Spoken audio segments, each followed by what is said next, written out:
At 42, I walked into Hennepin County Family Court, knowing my husband planned to erase nearly 14 years of my life with one sentence.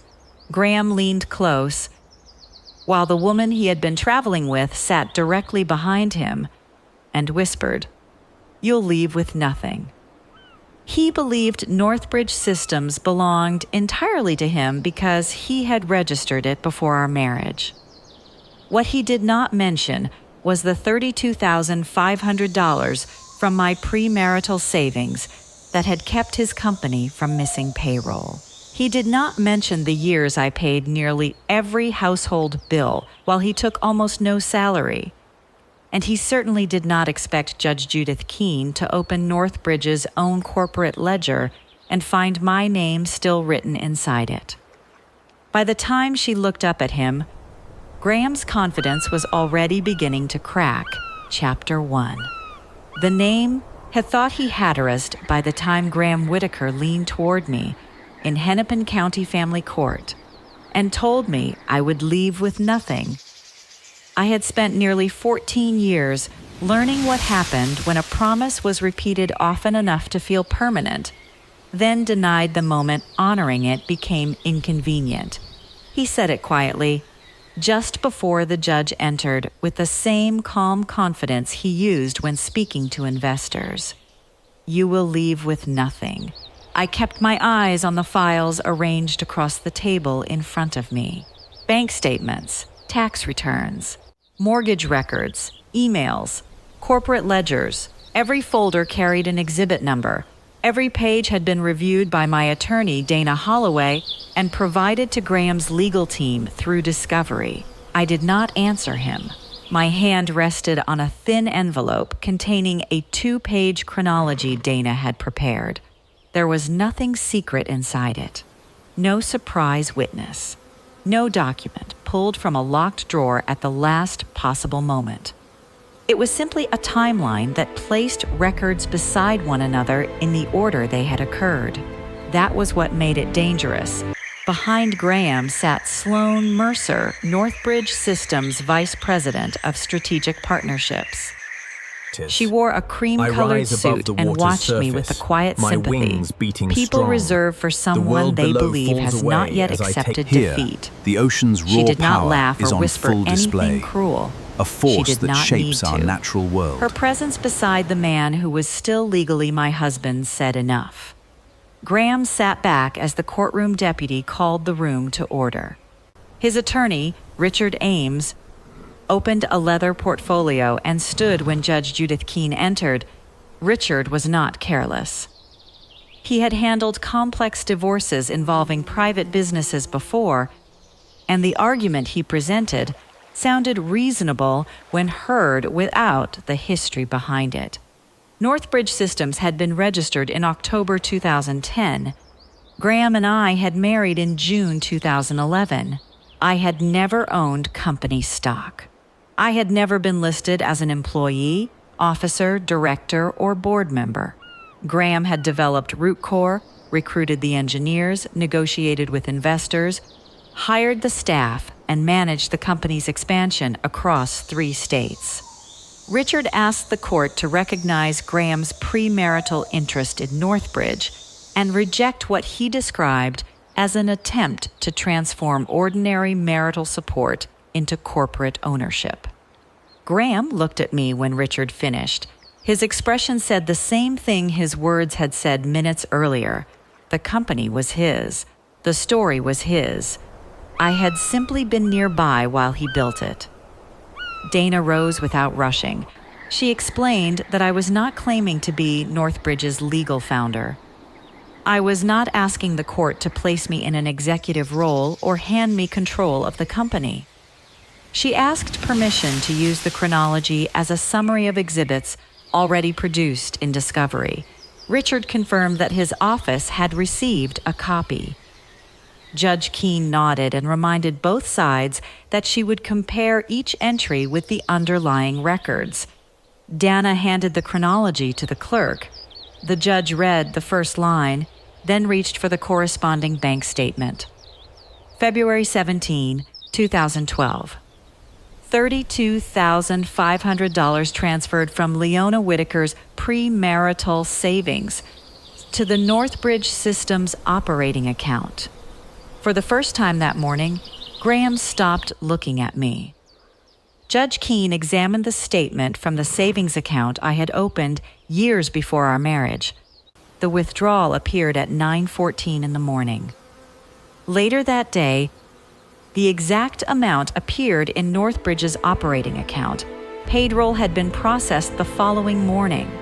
The company had also paid its server bill and renewed its liability insurance. The judge turned to the corporate ledger. I could see her eyes stop on the transaction description. Above the water's surface. Bridge loan payable to Leona Whitaker.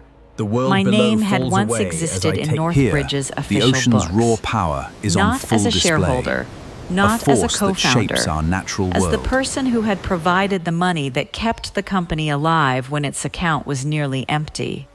Judge Keene asked Richard whether Graham disputed the authenticity of the ledger. Richard looked down at the copy in front of him, then leaned toward Graham. Their conversation was too quiet for me to hear. When Richard stood again, his confidence had changed. He said he could not answer without clarifying the entry with his client.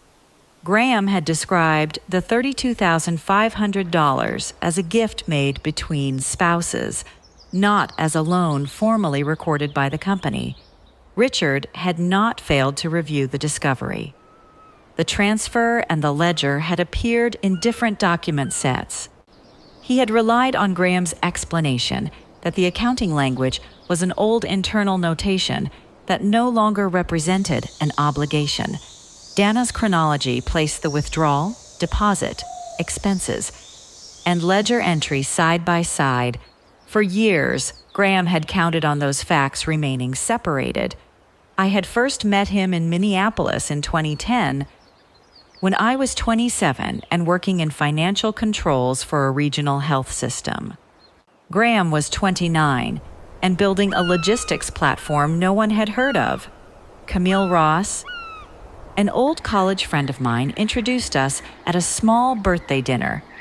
Graham spent most of the evening explaining RootCore, software designed to help mid-sized companies reduce wasted miles and manage warehouse schedules.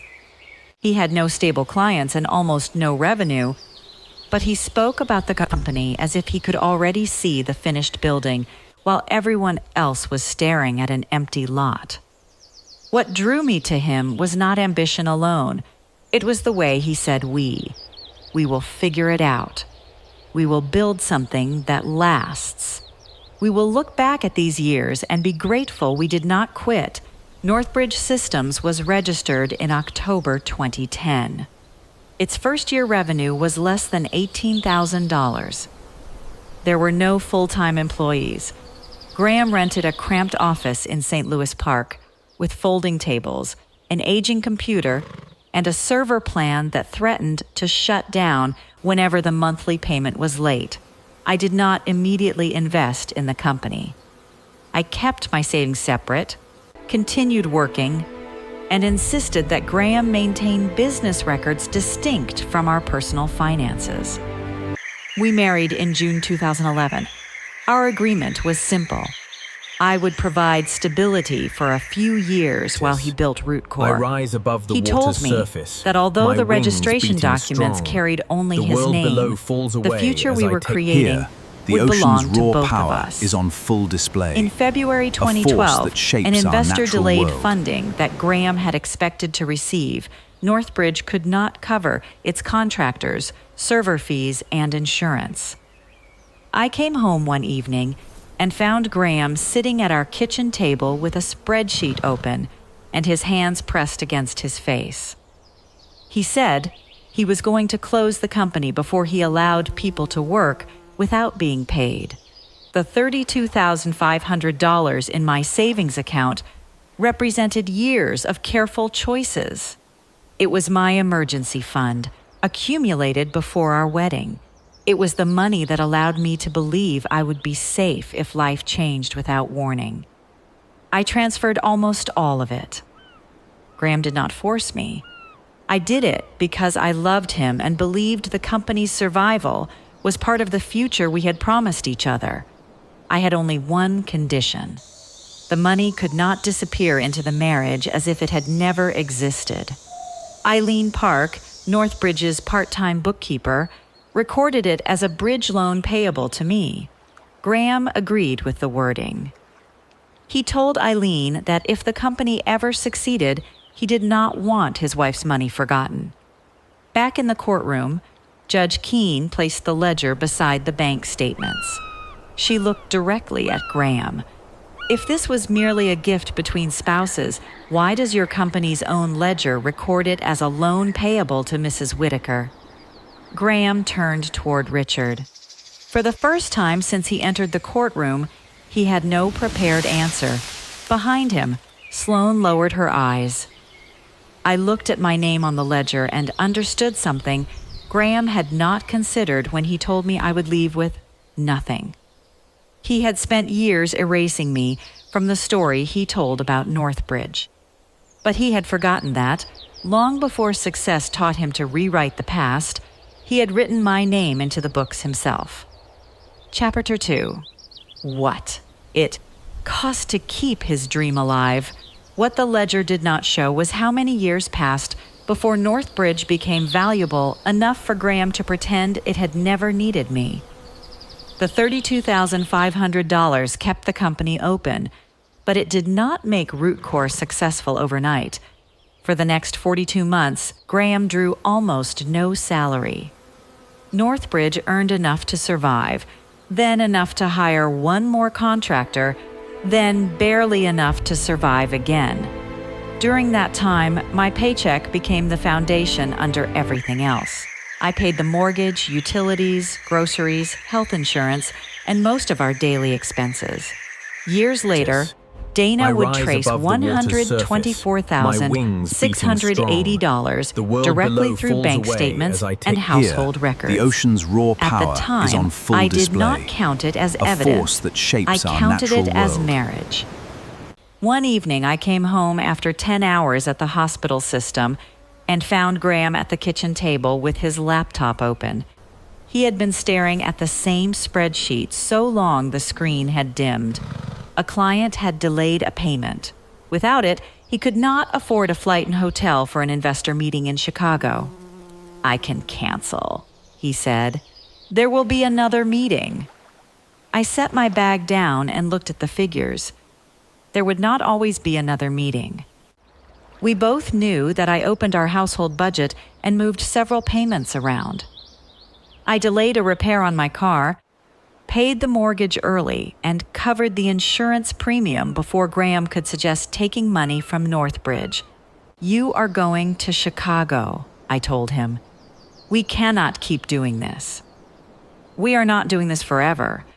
He looked at me with the exhausted gratitude I had once trusted more than any contract. "You really believe that?" "I believe in you." He made the trip. That night, after I had gone to bed, Graham sent me an email from the airport. "I couldn't keep this company alive without you. I saved it in the same folder where I stored tax documents and household records. Not because I thought I would one day need to prove anything to a judge. Keeping records was part of my nature and part of my work. Back then, the email felt like proof of love, not evidence in a case. In 2013, I received an acceptance letter from the Carlson School of Management. I had applied to a part-time Master of Accountancy program because I wanted to move beyond compliance work. I was interested in forensic accounting, business valuation, and the complicated places where numbers stopped being abstract and began revealing what people were trying to hide. I read the letter 3 times before showing Graham. He pulled me into a hug. "I knew you would get in." For several minutes, he sounded as excited as I felt. Then we sat down with the tuition estimate. Northbridge was still fragile. One missed payment could affect payroll. One lost client could erase months of progress. Graham rubbed his thumb along the edge of the paper. "Could you defer for a year?" I did not answer immediately. He reached across the table and took my hand. As soon as RootCore lands a major account, you go back. I promise. This is not me asking you to give it up. I am asking you to wait. I wanted to believe there was a difference, so I requested a deferral. When the following year came, Northbridge was still unstable. I rise above the water's I let the surface, opportunity my pass wings and beating place the strong. acceptance letter in the world bottom below drawer of my falls desk. away as I take here. I did not the throw it ocean's away. raw power is on Some full part of me display. believed I would return A to force it when that our shapes lives our finally natural became world. less urgent. I refinanced my car to lower the monthly payment. On weekends, I sometimes joined Eileen Park at the Northbridge office to organize receipts, reconcile vendor bills, and prepare documents for the company's accountant. I did not write code. I did not negotiate contracts. I did not supervise these employees. I never called myself a co-founder.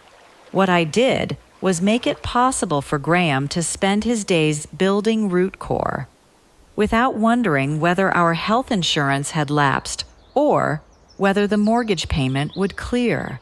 My work was not visible on Northbridge's website. It did not appear in investor presentations. But every month the company stayed alive depended on a household that I kept from collapsing.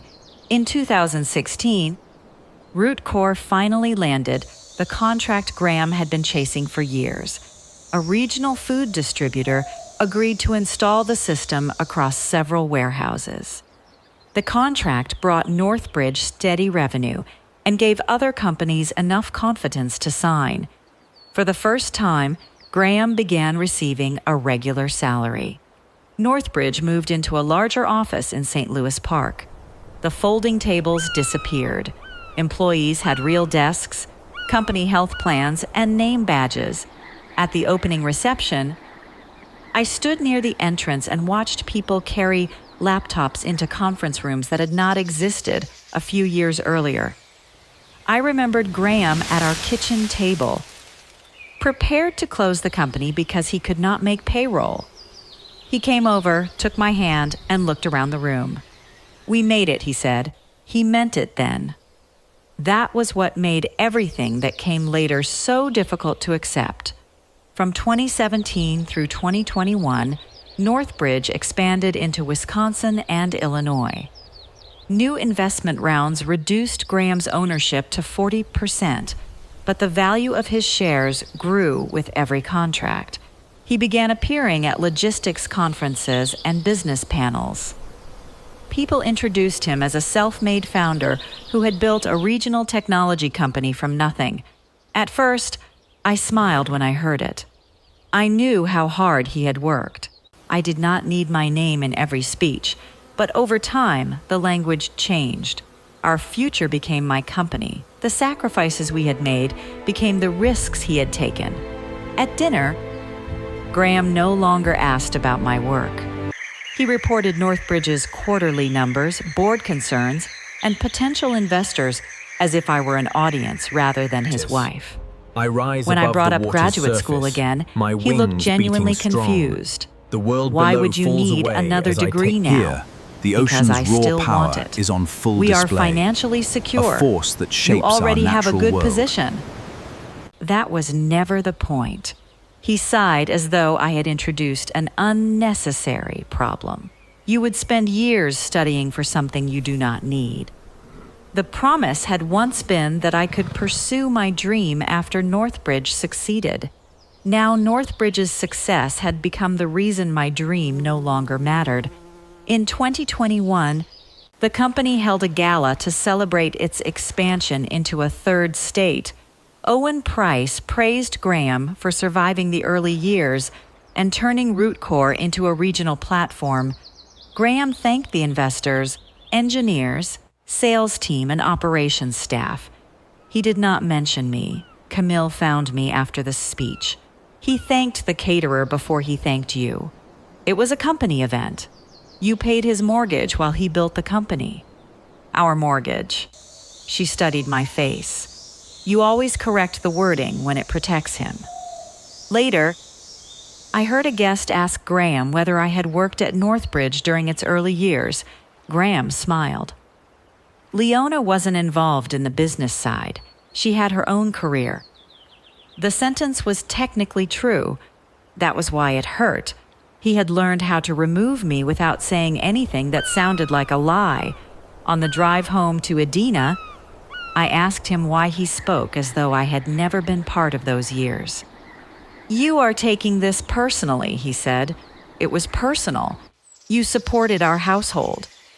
That is not the same as building the business." I gave Northbridge $32,500 when it could not make payroll. He kept his eyes on the road. "That was 9 years ago. You gave it to us because we were married. It was recorded as a loan." "It was money between husband and wife, Leona. Are you seriously keeping score now?" I looked out at the highway lights passing across the window. I had not been keeping score, but Graham had begun changing the rules after the game was already won. When we reached home, he went into his office and closed the door. Within minutes, I could hear him speaking on the phone about Northbridge's growth, as though the conversation in the car had never happened. I went upstairs and opened the bottom drawer of my desk. The acceptance letter from 2013 was still there. I held it in both hands and listened to Graham talking in the next room about the company he believed he had built alone. For the first time, I understood that people did not always forget the sacrifices made for them. Sometimes they remembered perfectly. They simply discovered that denying those sacrifices had become more useful than honoring them. The world below falls Chapter away 3. as I take He here. wasn't The just ocean's leaving. raw power is He on was full moving display. the value by the end A of force that 2023. shapes our natural Graham world. had become skilled at making distance look like responsibility. That was the year Sloan Mercer became Northbridge's vice president of strategic partnerships. She was 33, polished, capable, and comfortable in rooms filled with investors who expected confidence before they expected proof. At first, I knew her only through company events and the stories Graham brought home. She had secured an important meeting. She had handled a difficult client. She understood how investors thought. Then her name began appearing beside his on travel schedules: Chicago, Milwaukee, Dallas. The trips were always described as necessary, and for a while I believed they were. What unsettled me was not one dramatic discovery. It was a collection of details that refused to fit together. A hotel reservation began a day before the conference. A credit card statement showed 2 breakfasts charged to 1 room. A spa service appeared on an expense report from a trip Graham had described as back-to-back meetings. He changed the password on his phone and started carrying it with him from room to room. When it rang late at night, he often walked into the garage before answering. I did not accuse him. My work had taught me that 1 unusual transaction could be an error. 2 could be coincidence. A pattern required patience. So I recorded dates. I saved the statements that came through our joint accounts. I took screenshots of travel schedules before they disappeared from the shared calendar. I hated myself for doing it. I hated him more for making it necessary. In September 2024, several meetings labeled investor due diligence appeared on Graham's calendar. Sloan was included on each one. I did not know then that Northbridge had received a preliminary term sheet suggesting a total equity value of roughly $12.8 million. I only knew Graham had become unusually protective of his schedule and that every question I asked received the same answer. It is preliminary. What is preliminary? Nothing you need to worry about.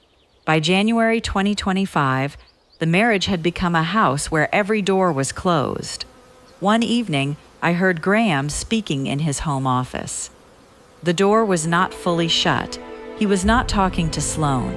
His tone was colder and more precise, the voice he used with lawyers and board members. I want the bonus deferred to next quarter. There was a pause. No, The full I 420,000. rise above the water's Another surface. pause. My wings The term beating sheet should not be strong. part of the valuation The world yet. below falls It is away as I non-binding. take here. The I stopped ocean's in the raw hallway. power is Graham on full lowered display. his voice, but I heard a enough. force that shapes our natural Use the most world. conservative forecast. I will file once everything is positioned. Then he said the phrase that changed the meaning of every strange transaction I had saved. The domestic matter needs to be resolved first. I went downstairs before he opened the door. I did not know whether he had broken a law. I did know he was trying to control when income appeared and how the company's value would be presented. He was not simply preparing to leave me. He was preparing the numbers before he left. The next morning, I called Dana Holloway. Her office overlooked downtown Minneapolis, but she kept the blinds half closed against the winter glare. She listened without interrupting while I described the travel records, the bonus, and the fragment of conversation I had heard. When I finished, she folded her hands. I cannot promise you his company. I do not want his company. Good, because that is not the legal question. Dana explained that Minnesota followed equitable distribution. Graham could receive credit for any non-marital interest he could trace to the period before our wedding. But appreciation created during the marriage can have a marital component, she said, especially when marital effort or marital resources contributed to the growth. I placed the first folder on her desk, premarital bank statements, mortgage records, tax returns, Damum's the acceptance letter from Carlson. Dana looked through the materials slowly. These documents do not make you a shareholder, she said. I know, but they may make it difficult for him to keep saying you made no meaningful contribution. For the first time in months, I felt something other than confusion. It was not hope yet. It was structure. Graham filed soon after. Then he began telling our story before I had decided whether I was ready to speak. Camille called me one night. He is telling people you want to take Northbridge. I have not told anyone what I am asking for. That is not stopping him. According to Graham, I had never supported his work. I had become jealous of his success. I was using the divorce to claim a company I had done nothing to build. Camille wanted me to release the emails and the hotel charges. Let people see who he is. Dana told me not to. No social media, no forwarding evidence to friends, no public arguments about valuation. So he gets to lie. For now, yes. Silence felt like surrender, but I followed her advice. A week later, Richard Ames sent the first formal settlement offer, $175,000. Graham would keep Northbridge. Here, I would waive any power claim is on connected to the full company's display. appreciation. A force that shapes The house our and natural retirement world. accounts would be divided under terms that favored him. His mother called the same evening. Margaret Whitaker did not ask how I was doing. Leona, the company existed before the marriage. So did my savings. You cannot destroy what Graham built because the marriage did not work.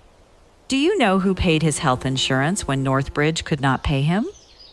That is what spouses do. Do you know where the payroll money came from in 2012? She was quiet for a moment. Then she said, "Helping your husband does not make you an owner." Her answer revealed the rule everyone around Graham had accepted.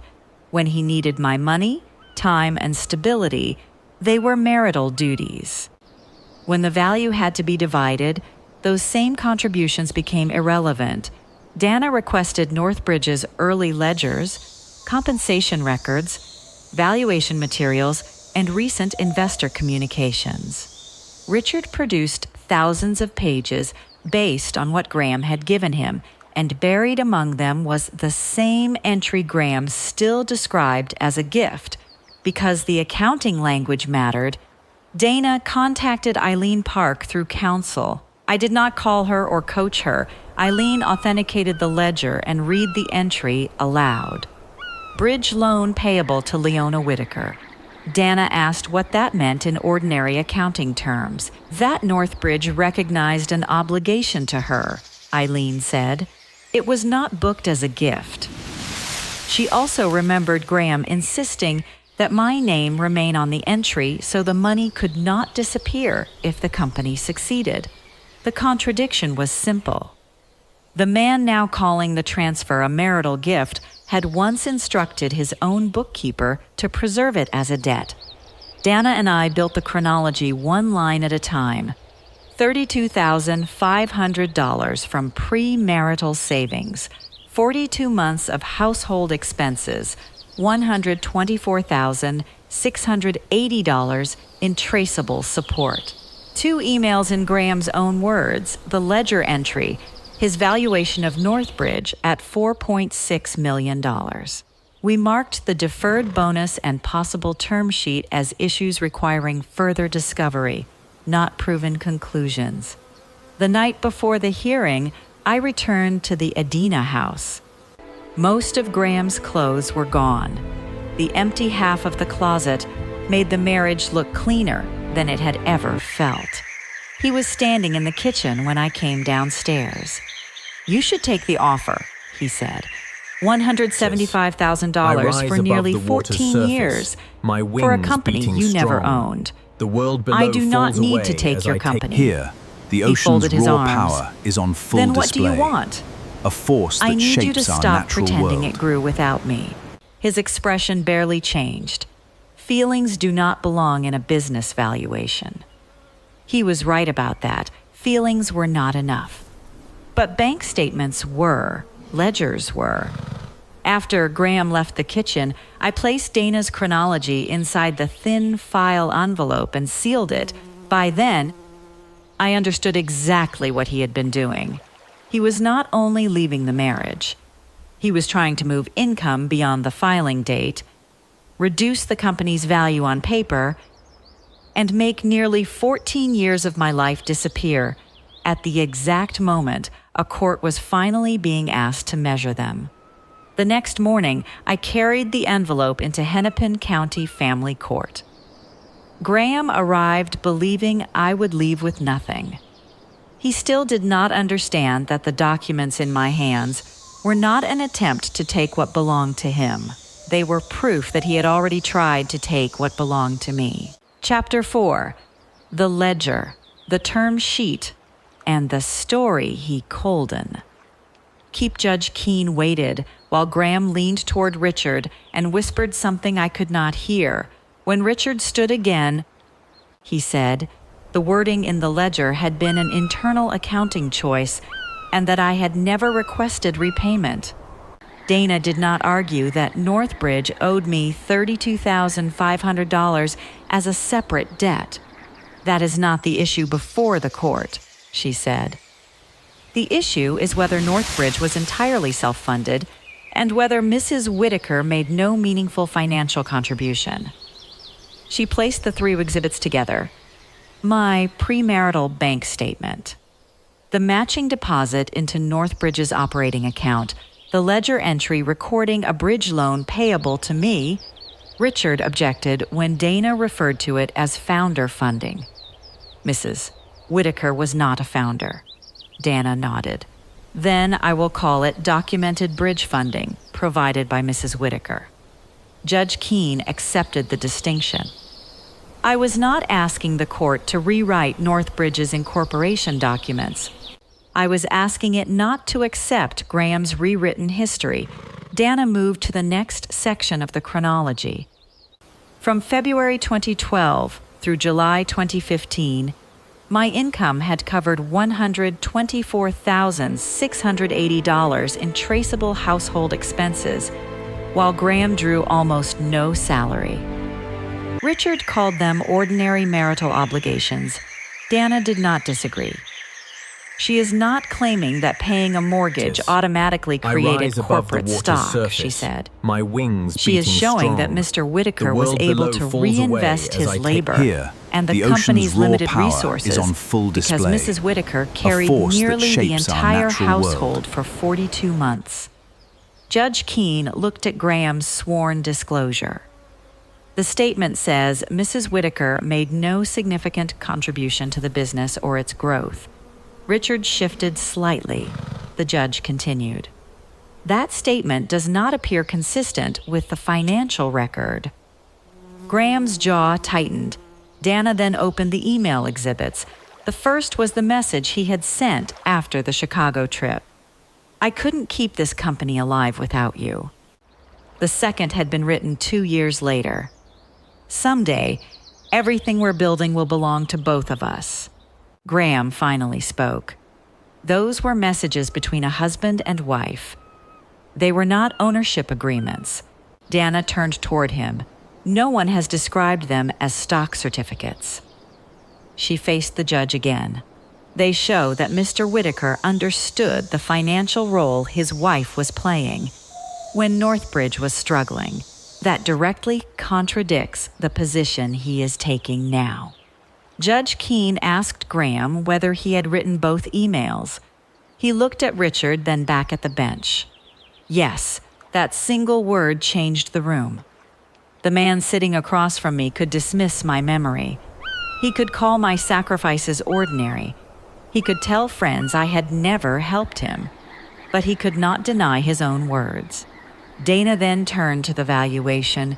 Graham's disclosure listed the total equity value of Northbridge at $4.6 million.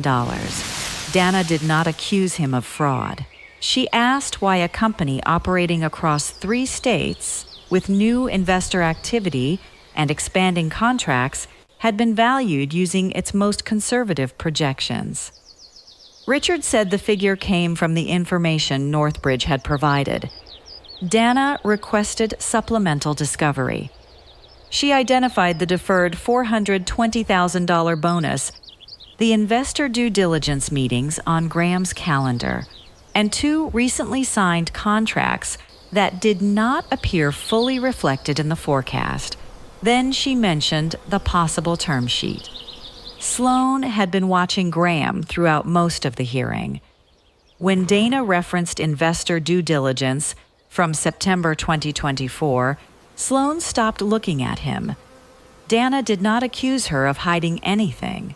She used the calendar and travel records only to show that a serious investment process had occurred. Judge Keene did not divide the company that day. Instead, she ordered supplemental discovery, an independent business valuation, and a forensic review by Marisol Vega, a neutral CPA with credentials in financial forensics. Graham was temporarily restricted from transferring stock, changing compensation, or completing transactions outside Northbridge's normal operations without notice. Northbridge was ordered to produce its term sheet, compensation records, affiliate agreements, and major contracts. Graham remained CEO. He still controlled the company's daily operations. What he no longer controlled was which records entered the divorce. When the hearing ended, Sloan left the courtroom alone. She did not wait for Graham in the hallway. 3 weeks later, Marisol issued a preliminary report. She confirmed that the $32,500 came from my premarital savings and that Northbridge had recorded it as a loan payable to me. She confirmed that Graham's $420,000 bonus had been delayed at his request. She found a preliminary term sheet suggesting a total equity value of approximately $12.8 million. The document was non-binding and did not guarantee a sale, but it was a serious market indicator that had not been reflected in the $4.6 million disclosure. Marisol also found that Northbridge had signed 2 new contracts, while the forecast used in the divorce pushed much of their expected revenue into a later period. She did not call it criminal fraud. Her conclusion was narrower and more damaging. The valuation Graham submitted did not reflect all the information available when he submitted it. Because the court's order and subpoenas went directly to Northbridge, the company's corporate counsel had to notify Owen Price and the relevant board committees. the deferred CEO compensation, affiliate records, and investor term sheet were no longer merely private divorce issues. They had become governance issues. The board did not fire Graham. It opened a 12-month governance review. The compensation committee took control of the timing and structure of his executive pay, and any unusual distribution or affiliate transaction required board approval. I learned that from the corporate records Dana received, not from gossip about a closed meeting Camille called a few days later. The people repeating his version have gone quiet. I do not need them to apologize. I know, but they finally understand why you stayed quiet. Margaret called too. Did Graham really leave out an investment offer? You should ask Graham. I am asking you, and I am not going to explain your son's choices for him anymore. I ended the call before she could turn his disclosure into another marital misunderstanding. Beating strong. Sloan did not attend any later legal sessions with Graham. The ocean's a few raw weeks power afterward, is on full display. Camille heard through a mutual acquaintance that that their personal relationship had ended, and that Sloan was arranging a professional departure from Northbridge. I never learned what they said to each other. I only knew the version of the marriage Graham had sold her no longer matched the documents. By August 2025, Marisol's final report valued 100% of Northbridge's equity at approximately $11.9 million. Graham sat across from us while Dana walked through the calculation, and for once, he did not interrupt. His 40% stake was worth about $4.76 million. After Marisol credited him with a $460,000 non-marital component, approximately $4.3 million remained as active marital appreciation. My equalization share was $2.15 million. The earlier $4.6 million disclosure, the $12.8 million term sheet, and the final $11.9 million valuation all referred to Northbridge's total equity value. Graham could no longer dismiss the gap as a difference in terminology. At the settlement conference, Dana made the proposal simple. Graham would keep every Northbridge share and continue running the company. I would receive the equalization payment, and the remaining marital assets would be resolved separately. Richard explained that refusing would mean another hearing focused on the deferred bonus, the investor documents, and the incomplete disclosure. Graham stared at the report. He was no longer arguing that my contribution had been imaginary. He was looking at the price of pretending it had been. Finally, he turned to Richard. What is the final number? Chapter 5, The Fair Price of Anarad History. $2,150,000, Richard said. Northbridge would remain Graham's. He would keep his 40% stake, his position as CEO, and day-to-day control of the company, subject to the board's governance review. The equalization would be paid over 48 months and secured by a pledge against part of his shares. The rest of the settlement gave me $238,000 for my share of the Edina home equity and $168,000 in retirement equalization. Graham also paid $74,000 in forensic accounting costs and part of my legal fees because his original disclosure had been incomplete. I rise above the the water's surface, $32,500 from 2012 was not repaid a second time. Here, the ocean's Marisol raw power had already is on full accounted display, for that funding a when she force that shapes calculated our the natural marital world. component of Northbridge's growth. The agreement did not destroy Graham. He still owned stock worth millions and still entered Northbridge as its chief executive. But for 4 years, he would make payments tied to the value he had once insisted I had done nothing to create. During the governance review, the compensation committee controlled the timing and structure of his executive pay, and unusual affiliate transactions or distributions required board approval. He had not lost Northbridge. He had lost the right to use it as proof that he had never needed anyone. The final documents were signed in August. Margaret called me several days later. Her voice was quieter than it had been when she pressured me to accept $175,000. "I believed Graham because he is my son," she said. "I know. I suppose it was easier to believe you were trying to take something from him. Easier than believing he was trying to hide something from me." She did not argue. After a long silence, she said, "I should not have called you the way I did. It was not a complete apology, but I no longer needed one." "You do not have to choose sides anymore," I told her. "The marriage is over." We ended the call politely. There was no dramatic reconciliation. Margaret and I did not return to holiday dinners or rebuild a mother-daughter relationship that had never truly existed. We simply stopped fighting over which version of Graham deserved to be protected.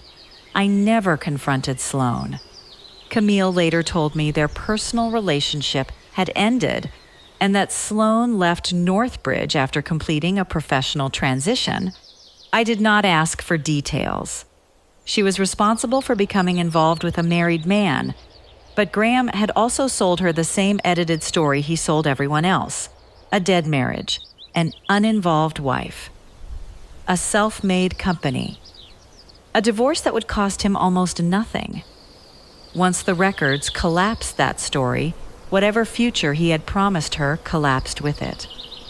The afternoon we signed the settlement, Dana and Richard left the conference room to make copies and review the filing instructions. Graham remained seated across from me. For several seconds, neither of us spoke. He looked older than he had in the courtroom, not ruined, only tired in a way expensive suits could no longer hide. "I was wrong," he said. I waited. "I was wrong to say I built everything alone." It was not a confession to every lie or every betrayal. He did not suddenly become the man I had married. But he continued, "I knew what you did in the early years. I knew you kept us stable. Somewhere along the way, it became easier to tell myself that support was separate from the company. Because then you did not owe me anything.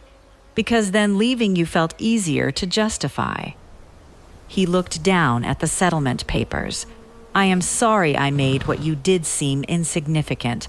I did not tell him I forgave him. Forgiveness was not the purpose of that room. I never needed you to lose the company," I said. "I needed you to stop using it as proof that I had never been there." He nodded, though I could not tell whether he fully understood. Then he asked the question I had not expected. "Do you regret giving me the $32,500? I thought about the woman I had been in 2012. She had sat at a kitchen table with a man she loved and chosen faith over fear. She had not known how the marriage would end. She had only known that someone she trusted needed help. No, I said. I do not regret what she did. Graham looked at me. I regret how long I let the word later keep my own life inside a drawer. Dana returned before he could answer. I signed the final page, closed the folder, and left without hugging him. I did not turn around. 4 months later, in December 2025, I unlocked the door to a small office in northeast Minneapolis. It was not luxurious. There was one conference table, 2 chairs for clients, a desk near the window, and a coffee maker that sounded like it was fighting for its life every morning. The lettering on the glass read Clearline Family Business Advisory. I designed the firm around the problems I understood better than I ever wanted to. I helped families separate personal finances from business accounts. I documented bridge funding and founder loans. I clarified ownership before money, labor, and marriage became impossible to untangle. I helped couples decide how sacrifices would be recognized before one person's dream became both people's risk. I also enrolled in a professional certificate program focused on forensic accounting and business valuation. I did not return to the exact graduate program I had postponed in 2013. My life had changed too much for that, but I framed the old acceptance letter and hung it beside my desk. It no longer represented an opportunity Graham had taken from me. It reminded me that a dream could change shape without dying. My first clients were a young married couple preparing to open a specialty food business. The husband had developed the idea. The wife planned to use most of her savings and keep her full-time job so they would have health insurance. The world below Their story falls felt away familiar as I take enough here, to make my the chest ocean's tighten. raw power is on full I did not display, tell them about my divorce. a force that I shapes asked our them natural questions. world. Is her money a loan or an ownership contribution? They looked at each other. We had not decided, the husband said. Then decide before the transfer.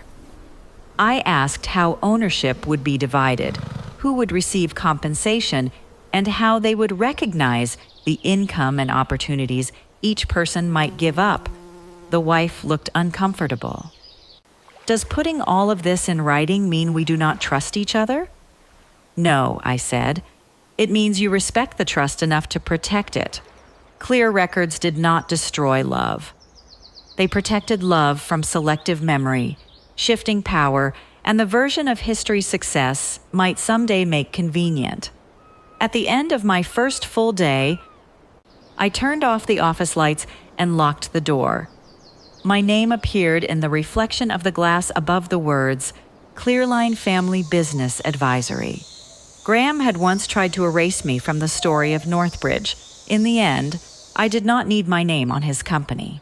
I had my own door, my own work, my own future. I stepped into the cold Minneapolis evening with the office key in my hand and did not look back. Do you think receiving the value of my contribution was enough? Or did Graham deserve harsher consequences for trying to erase me from the history of the company he claimed to have built alone? Tell me what you would have done. And stay with the channel for more stories about the moment quiet evidence finally speaks louder than power.